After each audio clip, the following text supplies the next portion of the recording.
Salam, bugün sizinlə təbii daşlar haqqında danışacağıq. Məhz təbii daşların pulla olan münasibətini bu ay biz pullar haqqında danışırıq.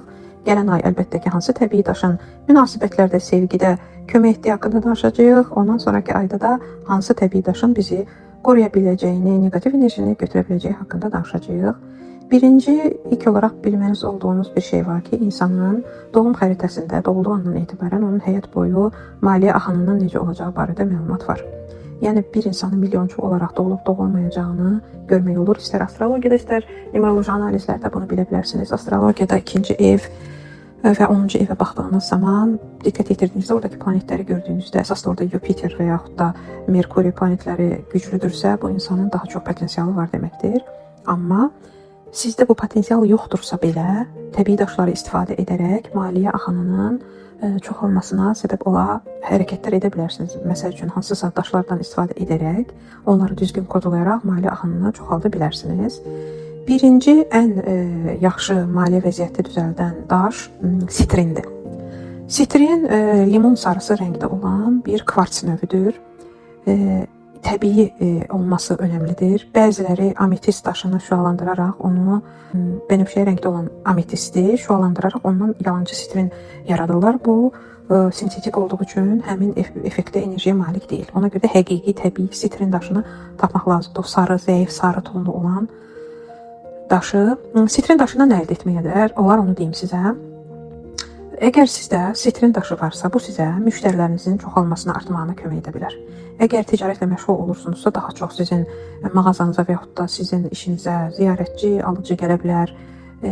Əgər siz müəllimsinizsə, repetitorsınuzsa, maksimum sayda sizə şagird müraciət etməyə kömək edə bilər sitrin. Və yaxud da həkimsinizsə, daha çox xəstə gələ bilər sizin yanınıza. Yəni, burada önəmli olan yer sitrin daşının birbaşa pul deyil, daha çox kontakt, daha çox əlaqə yaratdığını bilməkdir. Yəni ki, enerjini, dövriyyəni artırır. Çünki sitrin Merkuri deməkdir. Merkuri də bilirsiniz ki, ünsiyyət, kommunikasiya, insanlarla, müştərilərlə danışıqlar, zənglər bunlara gətirib çıxarır. Yəni, əgər sizin işinizdə müştərilərinizin sayı azdırsa, sitrin daşını istifadə edə bilərsiniz. Bu sizin müştəri axınızı artıra bilər.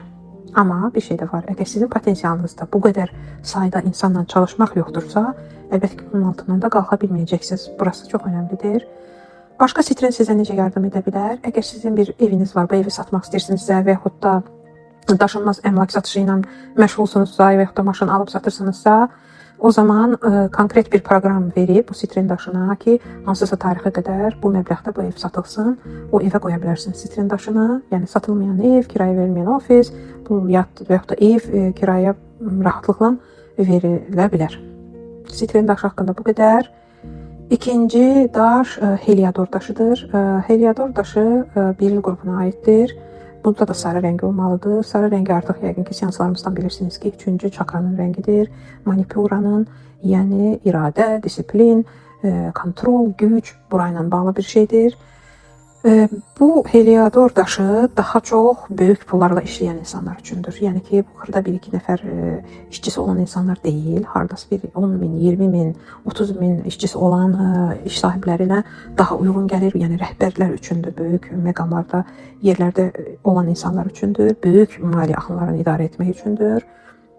Yəni ki, əsas burada buna önəm vermək lazımdır. Əgər siz böyük kütlələrlə çalışırsınızsa, Heliodordan istifadə edin. Amma əgər sizdə elə bir potensial yoxdursa, nə kömək edə bilər Heliodor daşı sizə?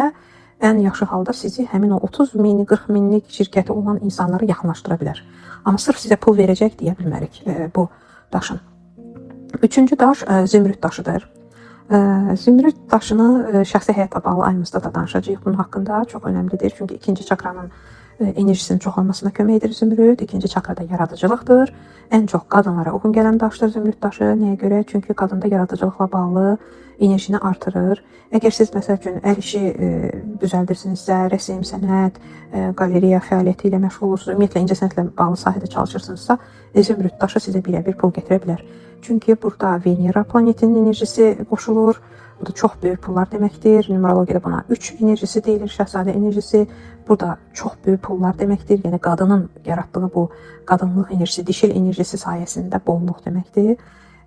Yəni, əgər bir qadın, məsəl üçün, yoldaşının biznesində çalışırsa, ona kömək edirsə, zümrüd daşını mütləq istifadə etsin. Çünki bu enerjinin bolluğun axmasına kömək edəcək bu daş. Növbəti daş xeriyapraz daşıdır. Xeriyapraz daşı biraz yaşıl rəngdədir. Ticarətdə çox gözəl işləyən bir daşdır. Halsedon növüdür həm də. Qədimdə tacirlər bunu hər zaman öz yanlarında aparırdılar, daşıyırdılar ki, alqı-satqıda onları heç kəs aldatmasın. Əgər siz hansısa iş görürsünüz, müqavilə bağlayacaqsınız, hansısa addım atacaqsınız bizneslə bağlı, o zaman xeriyapraz parçası balaca bir daşı mütləq yanınızda tutun ki, sizi heç kəs aldatmasın, gözünüz bir növ açılsın hansısa işlərdə. Bunu hüquqşünaslar, vəkillər, hakimlər də istifadə edə bilirlər. Əgər siz yuridiksiya sahəsində çalışırsınızsa, 8 enerjisinə sahib insansınızsa, mütləq yanınızda xeriyapraz daşını istifadə edin. Digər yalanları, dolanları, fırıldaqları açan daşda, üzərə çıxaran daşda həmçinin tapazdır, mavi tapaz. Mavi tapaz haqqında münasibətlər mövzusunda açıq danışacağım. Orada da çox effekti var. Amma mavi tapazın əgər siz bir də xeriyaprazla birlikdə işləsəniz, biznesdə sizə çox güclü bir effekt verə bilər. Yəni bir növ sizi məğlub edilməz edə bilər. Əgər siz məsəl üçün sizə kimsə yalanla, saxtakarlıqla yaxınlaşırsa, onu mütləq ki, üzə çıxarmağa yardım edər. Amma bunun bir mənfi tərəfi var mavi topazın. Mavi topaz siz birbaşa işə konsentrə edir. Yəni mavi topazı olan insan üstündə gəzən, onun qolbağını daşıyan və yaxud da boynuna asan klon kimi bu insanlar istirahət edə bilmirlər. Dostlarına vaxt ayıra bilmirlər, əyləncə ilə zaman ayıra bilmirlər. Yəni özünü tamamilə bu mavi topazla tamamilə işə verirlər. Əgər siz elmi iş yazırsınızsa, dissertasiya yazırsınızsa, nəsə kitab yazırsınızsa, yanınıza mavi topaz qoyun. Bu sizi disiplinə kökləyəcək, fikrinizə başqa bir şey də gəlməyəcək. Eyni şey effekti safir də verir. Sapfir yəqin ki, gözəl bir daşdır. Mən çox sevirəm bunu. Sapfir, amma göy rəng sapfirdən gedir söhbət. Çox gözəl intellektual enerjini artıran bir daşdır.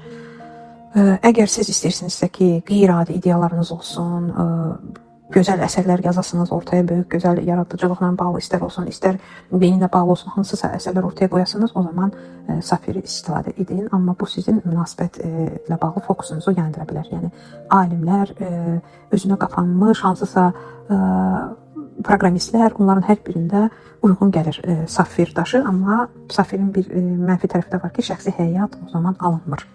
Bunu da nəzərə alın. Əgər fikrinizi fokuslaya bilmirsinizsə, işinizə, gücünüzə, dərsinizə, o zaman yanınıza əlbəttə mavi topaz və safir qoya bilərsiniz. Bir daş haqqında daha danışacağım. Bu da rodonit daşıdır. İnsanda hansısa, məsəl üçün, hansısa tenderi qazanmaq istəyirsiniz, hansısa istəyirsiniz ki, sənədləriniz, işləriniz vaxtında imzalansın, düzgün getsin. Çox insanlar var, əsasda 8 numerologiya 8 enerjisinə sahib olan insanlar. Onların işləri, sənədləri bəzən alınmır. Son anda ləğv olunur, nəsə düzgün getmir. Bu insanlara rodonit daşını üzərində gəzdirmək məsləhətdir. Ümumiyyətlə, daşların işləmə müddəti onların bir növ sərtliyindən asılıdır. Bəzi daşlar daha tez çatlamağa, rənginin qaçmasına, rəngin itməsinə daha çox həssasdırlar. Bəzi daşları ümumiyyətlə günəşin altına qoymaq olmaz, onlar sola bilərlər. Yəqin özünüz də görmüsünüz ki, kvarts, çəhrayı kvartsı günəşin altına qoyanda rəngi bozara bilir. O zaman bu daşı təmizləmək, yenidən proqramlaşdırmaq lazım olur. Bəzən fikir verə bilərsiniz, əgər daşlarla işləməyə başlayırsınızsa, daşlarınız yoxa çıxa bilər. Çox görən bunu əsasən də sırğalarda görünür. Məsələn, kvarts sırğası olan xanım sevgi enerjisini artırmaq istəyirsə, bir də görürsən ki, o sırğası yox oldu, qolbaq yoxa çıxdı. Özünü əgər negativ enerjidən qorumaq üçün bəzi qolbaqları taxırsınızsa, qolbaqlar sizin qolunuzda birdən-birə partlaya da bilər, çatlaya bilər. Daşlar sizə gələn negativ enerjini öz üzərinə götürmüşdür və onun artıq burada işi, funksiyası, ömrü sona çatmışdır. Və son olaraq da bunu deyim, əgər məni dinləyən hansısa həkim varsa, onlar üçün ideal daş sodalit və lazurit daşlarıdır. Çünki bunlar intuisiyanı gücləndirir və siz düzgün diaqnoz qoymağa yaxınlaşırsınız. Ona görə də həkimlərin masasının üzərində mütləq bir parça lazurit və yaxud da sodalit daşının olması məsləhətdir. Əlbəttə ki, bu insanın öz seçimidir. Tək özü bir daş hansısa möcüzəni etmir. Və bunlara inanmaq belə insanı çox vaxt eşidirəm, insanlar deyir ki, bu şirkdir, siz daşlara nəsə etdiyini düşünürsünüz. Bu daşları yaradan, hər şeyi yaradan Allahdır və bu daşları nəyə görəsə yaradıb. Bu kainatda ümumiyyətlə heç bir şey boş-boşuna öz-özünə yaranmayıb, hər şeyin də bir enerjisi və vəzifəsi var. Əgər bu daşlar energetik olaraq bizim üzərimizdə olan hansısa negativi götürürsə, nəyəsə, hansısa enerjiyə bizi yaxınlaşdırırsa, nəyə görə biz onu istifadə etməyək? Hər şey əlbəttə ki, niyyətdən asılıdır. Siz əgər xəstə olanda Nurafen içirsiniz və düşünürsünüzsə ki, Nurafen sizi sağaltdı, belə baxdığımız zaman bu özü də şirk sayıla bilər. Amma siz bilirsiniz ki, dərinlikdəki bu sistemi yaradan var, şəfanı verən odur və bu Nurafen sadəcə mənim simptomumu götürür və həmin niyyətlə də hansısa daşı, labradorit daşını məsələn qolunuza taxırsınız və onu proqramlayırsınız ki, hər şeyi yaradan Allahım bu labradorit mənim üzərimə gələcək olan negativ enerjinin böyük hissəsini öz üzərinə götürsün. Buna niyyət edirsinizsə, burada heç bir günah və yaxud da şirk və yaxud da hansısa pis bir iş yoxdur. Hər şey dediyim kimi niyyətdən asılıdır. Bununla bağlı bu daşları sizlə paylaşdım. Növbəti videoda sizinlə sevgi enerjisini artırmaq və negativ enerjilərdən qorunmaq üçün lazım olan istifadə edə biləcəyiniz təbii daşları və kristalları paylaşacağım.